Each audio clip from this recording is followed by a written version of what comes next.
As I was instructed by the overlords, I have removed. Hey everybody, Off-Grid Ping here. This video is going to be about colloidal silver and how I make it. It's very simple, very easy to do. It can be done with basically everything that you could find at Walmart or, you know, any other kind of store that's like that, I guess. Just a mason jar, some wire, some 9-volt batteries. That's how I make it. A little fish tank bubbler. All you need is either some silver rods or, in my case, what I use, silver bullion rounds. And you can make yourself some colloidal silver. So if you like this video, please share it, please subscribe, please like, and without further ado, let's get to it. I am not a medical doctor, nor am I giving any medical advice in this video. This is simply about what I do and how I use it myself.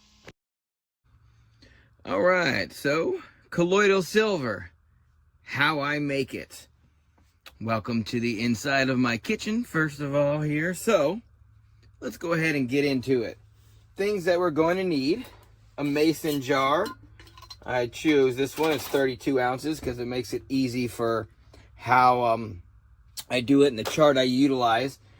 All of this stuff, for the most part, really can be bought at Walmart or any, store like that. Very simple what you need. So, like I said, the mason jar, and this is just a fish tank scale, or fish tank thermometer. I put that on there because typically, for the formula I use, around 72 degrees is where you want your water to be when you're making your silver. Now, there's a nice little formula that I'll show later on, or maybe I'll add it in. Yeah, probably near the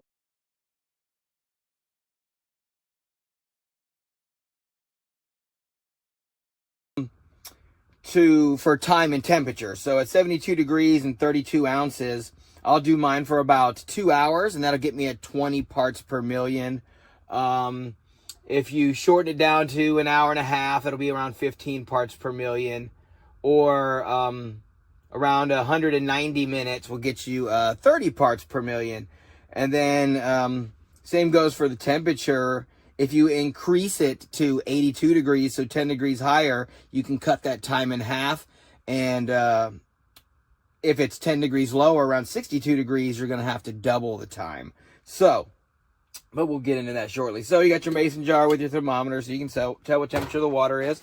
Some distilled water. Of course, you only want to use distilled water. You want some amber jars to store it in when you're finished. This is actually colloidal silver I've already made, because what I will do is I'll pour, I don't know, maybe 10% or so in here when I start. So when you do your first batch, you probably want to go a little bit longer just so it'll get to where you need to be.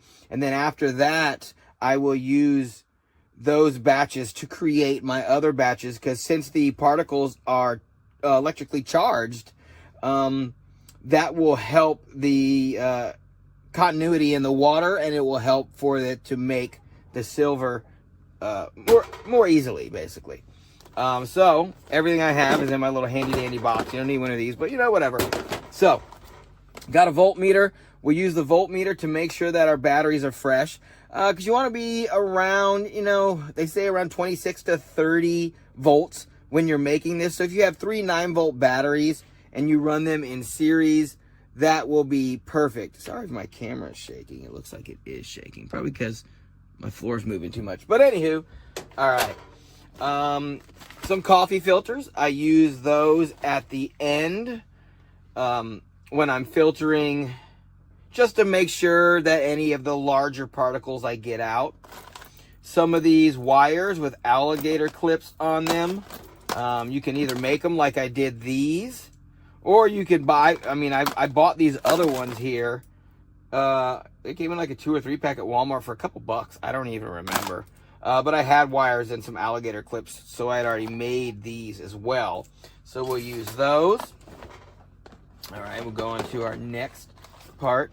So in the jar in the aisle where you get the mason jars, you can get some plastic lids. And then with these plastic lids, what I did is I drilled 3 holes in it, and you'll see in a minute. One will be where we put the fish tank bubbler. You can also get the fish tank bubbler. I think it was like $10 at Walmart. That's the cheapest one they had. That's all you really need. just to help keep the water moving around and circulate so you don't get as much buildup of the silver in the water. And then one of each side for your 2 pieces of silver, one on the positive, one on the negative, that we'll put in there. All right. Then our 3 9-volt batteries. You'll see, like I said here, so you can use these to test and make sure that, you got decent or brand new, good batteries, whatever. So you'll see there, that one's at 8.9 volts. What else we got here? Oops, that's backwards, but it doesn't matter. 9 volts and 9.1, so we're good. So then what you'll do with these batteries is you'll take them and you will connect them in series. So what that means is you're going to connect the positive of the first one to the negative of the second one. And then you're going to take the positive of the second one and connect it to the negative of the second one, like so. And they clip perfectly. So then you'll see when we test them again, let's see if I can do this, like so, I am now at 27.5 volts. Hopefully you can see that, which is really perfect for what we're doing here. So then as far as your silver goes, a lot of people use silver rods. I don't have silver rods, but what I do have is silver bullion. So when you either one, your silver rods or your silver bullion, you want to have at least 99.9% silver. Some people say you can use the older silver coins, pre-1964, but they're only 90% silver, and there's other stuff in there like copper, maybe some zinc or something that you don't really want. It's very minuscule what's extra in here. So typically what I use is on the primary side, which is your positive side, which is where you're going to be pulling your silver from. The negative side is just basically a conductor. You're not going to pull silver off the negative side. It's only going to come off the positive side. So you can have, your typical 99.9 on this side. But what I use on the positive side is either like a Canadian or Australian bullion, because it's actually 99.99% silver. And I've made quite a bit of colloidal silver with this. I don't know if you can see that or not. I mean, there's still... you can still kind of see it a little bit. There's a lot of, there's some wear from where it's come off. But these 2 coins, I mean, you could make silver for a long, long, long time. Especially if you're using 2 Canadians. Because then what you could do is you could switch positive and negative back and forth as you want to. Whichever one you want to wear down a little more. Because like as you can see, well here, I'll pull the other one out that I typically use on the other side. This is the one I put on the negative side. There's a lot less wear on that one, if you could see that. All right, so those are our 2 coins that we're going to be using today. And then one other item that we need is a little green scratchy pad. All that's for is, I don't know if you can see it, there is some, some oxidation that will take place on these coins. So what we're going to do is we're going to utilize that, and we'll scratch it up to get the oxidation off. Plus the little scratches will help with the continuity in the water, the surface area that you are affecting when you do that. Oh, I did forget one other thing. Of course, for the bubbler, I don't know if you can see this. Right now I have these just soaking in water, only because it helps so they don't try to float in the end. So those go on to the end of our bubbler, and they'll actually, just help disperse the water inside there. Oh, I did forget one more thing. Hold on, I'll be right back. All right, so the last thing that we needed that I forgot, but I ran and got it, is a clean, dry towel. Or like I use a lot of times, it's just an old t-shirt, but it's clean, it's dry. And that'll be to get the excess silver off once you scrub them down. Now you could wear some rubber gloves too, just to keep, the oils from your skin from getting on there. But typically what I'll do is I'll hold the coin with this t-shirt, and then I'll manipulate it so I don't have to touch everything. But probably a lot easier if you wore some rubber gloves. All right, so let's get started here. Let's take our older batch of colloidal silver. I'm gonna pour some in there. Yeah, probably good enough right there. And then we're gonna take our distilled water. gonna fill it up here. Alright, I typically go about there or so. And let's see, I don't even know if my little fish tank thermometer works anymore. I don't know. I don't see any temperature coming on here. Hopefully it's not colder than 64 degrees because it is kind of cold out here. So the water may be a little cold. And if that is the case, you could heat it up some. So you know what? Let's take a little break real quick and I'll heat some of that water up, come back, and we'll see what the difference is when I do it that way. All right, so now that I got the, warmer water mixed with the colder water, you can see there, we're between 72, 74 degrees. So perfect, exactly where we want to be. All right, so now what we're gonna do is we're gonna go ahead and get the whole system set up. All right, so you got this little white cap. It's a plastic cap that you can find in the mason jar section, wherever you find the mason jars. And then what I did was I drilled 3 holes in it, and I put this little arrow on it. I don't even know if you can see that, but if you can, there's a little arrow right there. That way I know which way to face forward. So it just sits right down, right on there, and it matches the thread. So I don't have to screw it and unscrew it. Just makes it a lot easier that way. So the 3 holes will be for the bubbler, the positive, and the negative side, or whichever way you want to do it, whatever. So first thing we're going to do is we're going to go ahead and hook up the bubbler. So we'll get our little diffuser piece for the bubbler here.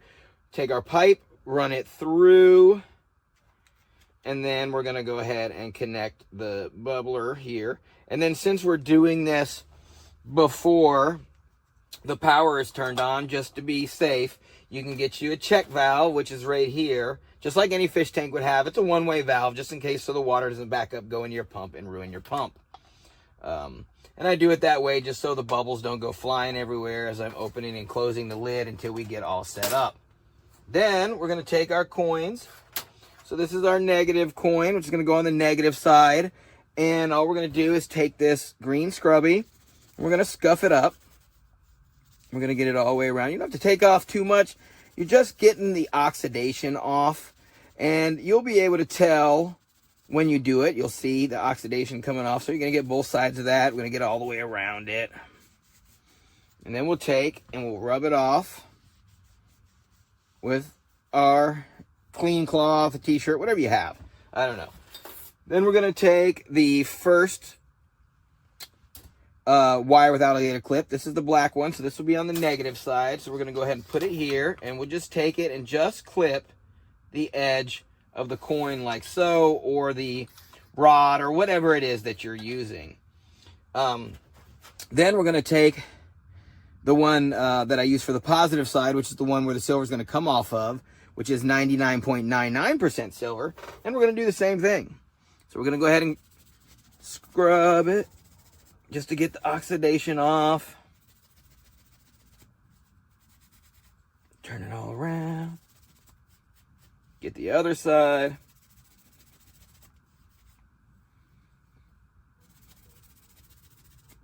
All right, and then we're going to wipe it off. And then we're going to take our red wire, our positive wire, and we're going to run it through the other side and do the exact same thing, just barely clip the edge of it, like so. And then we're going to take and we're going to get them all set in there, all nice. So then we're going to take our batteries, and on the black side, we're going to connect it to the negative side of the battery. Then on the red one, you're going to connect it to the positive side of the battery. So now our process has started. It's going already. So we're going to make sure we get it all situated in there. Now we're going to take and we're going to plug in our bubbler. And like I said, all that does is keep the water circulating, and it helps the flow inside there. So we're down here a little lower so you can see. So there's the setup, and inside there you'll see the coins. They're about halfway in the water or so. Really, the more surface area, the better.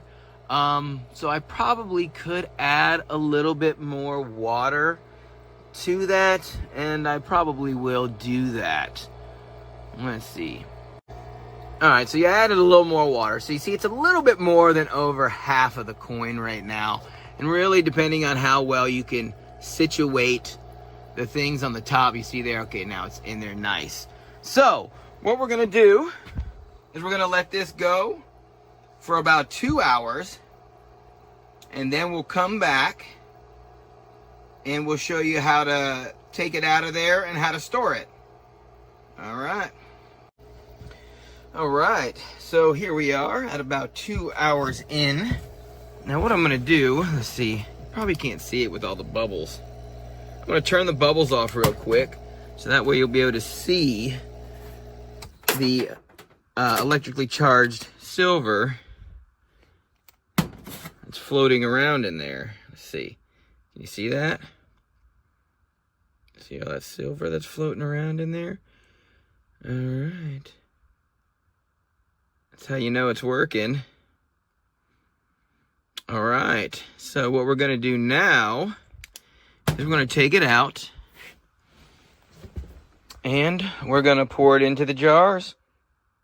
All right, 1 second. All right, so let's go ahead and get to it. We got what we're gonna dump the silver into, along with our little coffee filter. So just like when we connected it, we're going to disconnect. We're going to take off the negative side first. I'm going to take off the positive side. All right. So now we can go ahead and pull these out. And you'll see, if you can see there on the end of this one, I'm sure you can see all the buildup. Now typically, and see on the positive side where it was coming off of, it's not like that. So what will happen is it'll just build up on this negative side. And then actually, had we not have had the bubbler going through there, there would be a lot more actually build up, like strings of buildup coming down. And then that would end up falling off and getting into the solution. With it having the circulation like that, it doesn't really give time for those particles to come back and stick to this and build up. So they'll just stay the really small particles. Now, there will be some small ones in there, but that's why we use the coffee filter to catch those. So let's go ahead and do that now. So we're going to take and we're going to pour those in here. And just run it through the coffee filter. And of course, just like any kind of solution like this, the particles of silver are small enough that they will go through the coffee filter. At least the good ones anyways.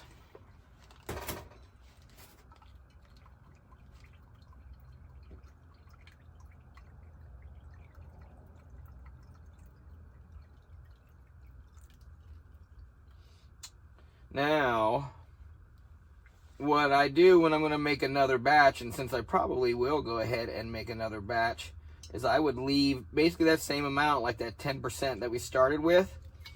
Something like that, maybe a little less. I'll leave that in this jar, and we'll start the next batch with that. So we'll take a nice clean amber jar here, and we're going to go ahead and we'll take what we just made and we'll pour that in there.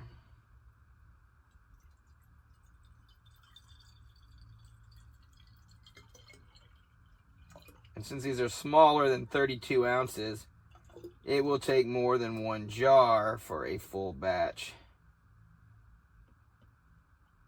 All right, so that one is full.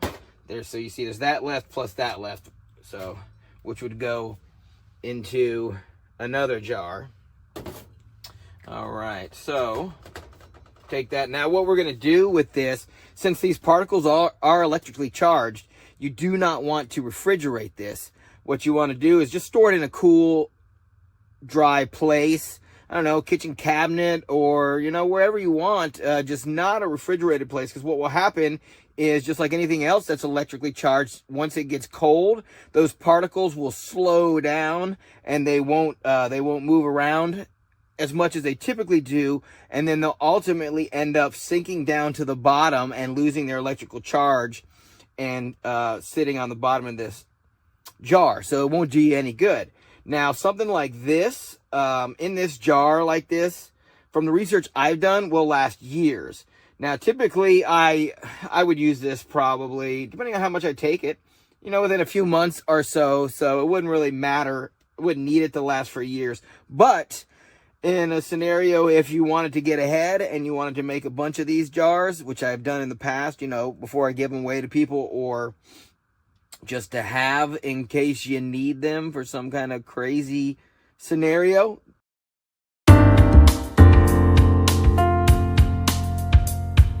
There it is. I hope you guys enjoyed this video, and I'm going to make some more. Talk to you later. Alright, so what I went ahead and did is I went ahead and poured the rest of the solution through the coffee filter. Just so you can see, this is where it really comes into play at the end. I don't know if you can see those, but right there, you know, right there, oh, there you can see, those are the larger particles of silver that actually ended up kind of combining back together. And those are really too big if you were going to ingest. So, that's when the coffee filter is really useful, is at the end. That way you can make sure to catch anything like that. And just in case, you know, maybe some kind of impurity flew through the air and landed in the jar while you were getting ready, then you can catch those as well. Now, before starting your second batch, if you're going to do so, you want to do the process of cleaning these again with, of course, you can just wipe this original part off. You see it comes off. But then you'll want to go ahead and rub it down with the green scratch pad and dry it off with your clean, dry cloth again before starting the next round. So, alright. Again, thanks so much. If you like this video, please like, please share, please subscribe. Talk to you soon. Bye.